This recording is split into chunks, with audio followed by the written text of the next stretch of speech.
అంటే ఆనాటి చరిత్రకారుల యొక్క కృషి, వారి యొక్క సేకరణ మనకు గొప్ప విశేషంగా వారిని మనం కొనియాడాల్సినటువంటి సందర్భం ఇది.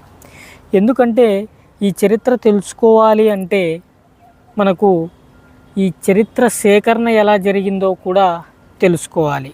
అయితే ఏ చరిత్ర అయినా, ఈరోజు భారతదేశ చరిత్ర అయినా, ఆంధ్రదేశ చరిత్ర అయినా గ్రంథస్థ రూపంలోనికి రావాలి అంటే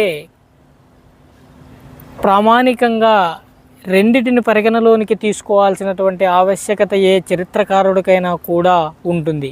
అవే వాంగ్మయ ఆధారాలు, పురావస్తు ఆధారాలు. ఈ రెండిటి ఆధారంగానే చరిత్ర అనేటువంటిది నిర్మించబడుతుంది. మరి చరిత్రను మనం చారిత్రక పూర్వయుగంగా, చారిత్రక యుగంగా కూడా విభజన చేయడం అనేటువంటిది జరిగింది.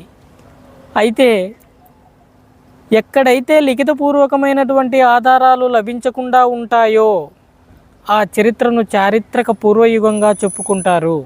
ఈ చరిత్రకు ప్రధానమైనటువంటి సమాచార వనరు ఆనాడు అనాగరిక మానవుడు తన యొక్క జీవన విధానానికి ఉపయోగించి విడిచి వెళ్ళినటువంటి భౌతిక అవశేషాలనే ఆధారంగా చేసుకొని చరిత్రను సంగ్రహించడం అనేటువంటిది జరిగింది.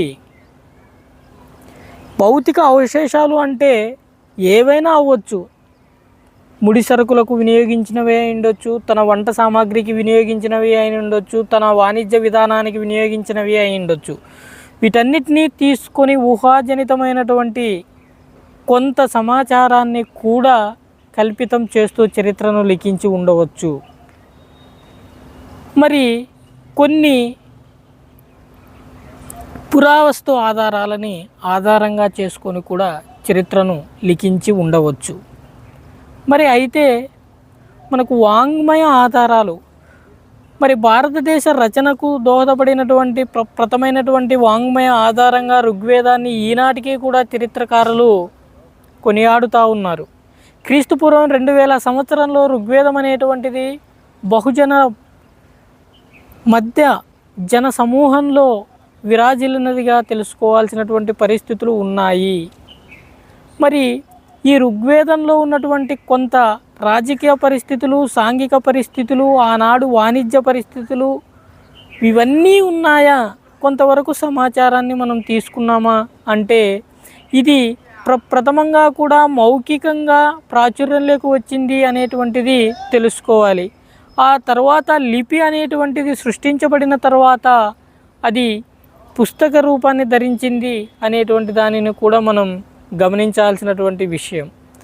అయితే భారతదేశంలో లిపి ఎప్పుడు వచ్చింది అనేటువంటిది ఇక్కడ ఒక ప్రశ్న అనేటువంటిది ఉత్పన్నం అవ్వాల్సినటువంటి సందర్భం.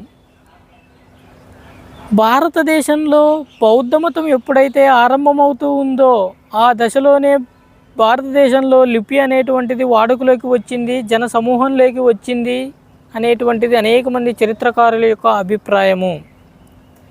మరి ఈ లిపి యొక్క వాడుకను జైన, బౌద్ధ, శ్రౌత, స్మృతి గ్రంథాలలో, రచనలలో కూడా మన యొక్క చరిత్రను కొంతవరకు మనం విశ్లేషణ చేసుకోవడానికి ఆస్కారమైనటువంటి విధానాలు వచ్చాయి. అయితే